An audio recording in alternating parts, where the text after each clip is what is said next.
Alafia. For more than 35 years, I have written, practiced, taught the philosophy of the ancient Yoruba culture of what is now Western Nigeria,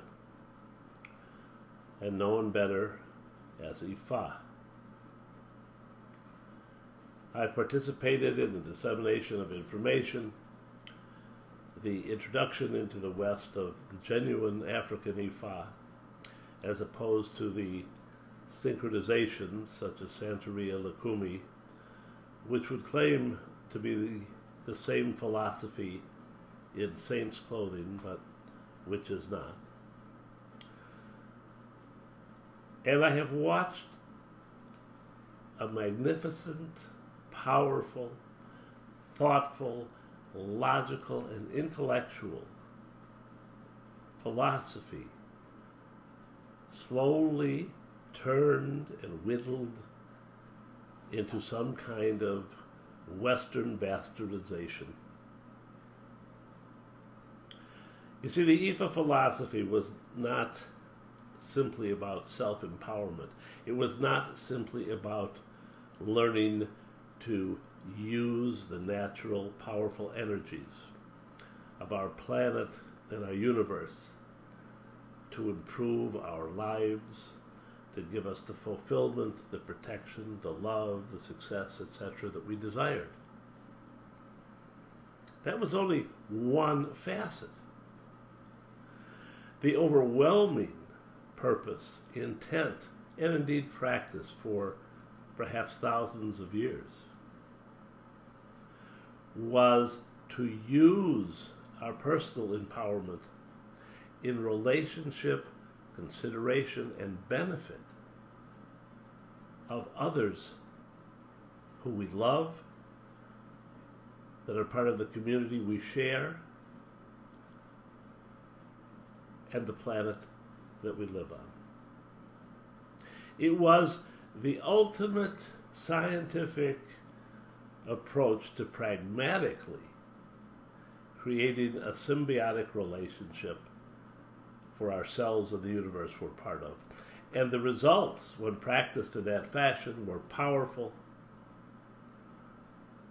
important, and significant, not simply on a personal level. And now, 35 years later, I see more and more people practicing this worldview, this ancient, powerful, thoughtful philosophy in a way that is totally Western and very much self-defeating. Because here in the land of me, the land of I want it and I want it now, the culture of instant gratification, more and more people come to Ifa and tend to use Ifa as a way of satisfying their own personal desires with little and no consideration to the whole. Little or no consideration to those that they love, those that they're related to, whether they love them or not, the community that they're part of, the society that they live in, the planet that we all share. Instead, they've taken these powerful energies and they've increasingly used them for more me, instant gratification, get it for me now. And it works. But it only works that way in the short term. And in the interim, you see those we love, the community we're part of, and the planet we live on, suffering. That's always the result of this obsessive, narcissistic culture that we live in. For Ifa to survive, for Ifa to prosper, for Ifa to begin to make the impact on others and the planet that we're on, it is going to take a generational effort. It is going to take the understanding that initiation, learning, use of energy cannot be a singular personal practice, but must be, at the very beginning, part and parcel of a family experience. In other words, don't initiate yourself if you're not going to initiate your children. But then people will say, but it's so expensive. Well, it is expensive. It's a lot less expensive than even a state-run college. It's a heck of a lot less expensive than a law degree from a major university. And it will serve you more powerfully for as many years, no matter what you're doing. But I agree with you.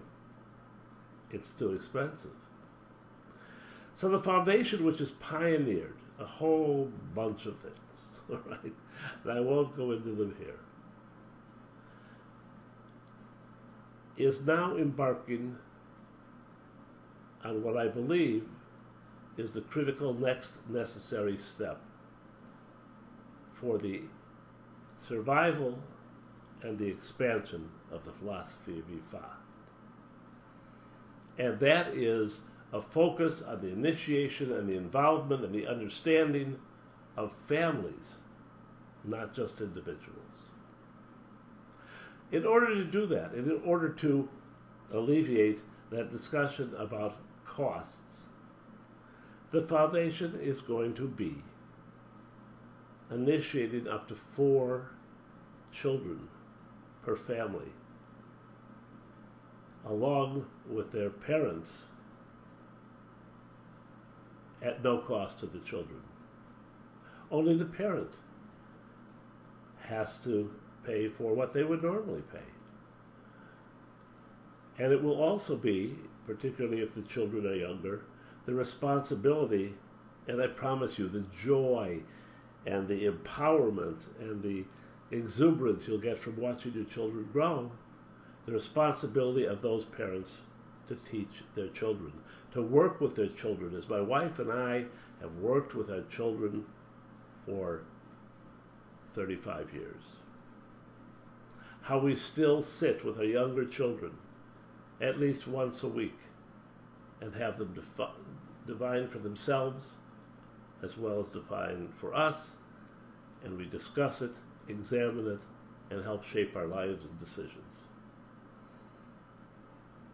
Only if there is this family involvement, only if there is this generational understanding and this growth and burgeoning, only when other people and other families and other institutions begin to see the practical results of what a rational worldview and a powerful, rational use of God-given energy can do, will the changes start to take place and will allow Ifa to grow, survive, and prosper. Think about it. Think about people that you know. And by the way, this is an invitation to all practitioners out there, all the people who perform initiations into African Ifa and Orisa worship, to do the same, to have the courage to step up and do something which is important, even if it's not nearly as profitable. You can find out all about it at www.ifafoundation.org. I hope you make the right decisions. Love and blessings.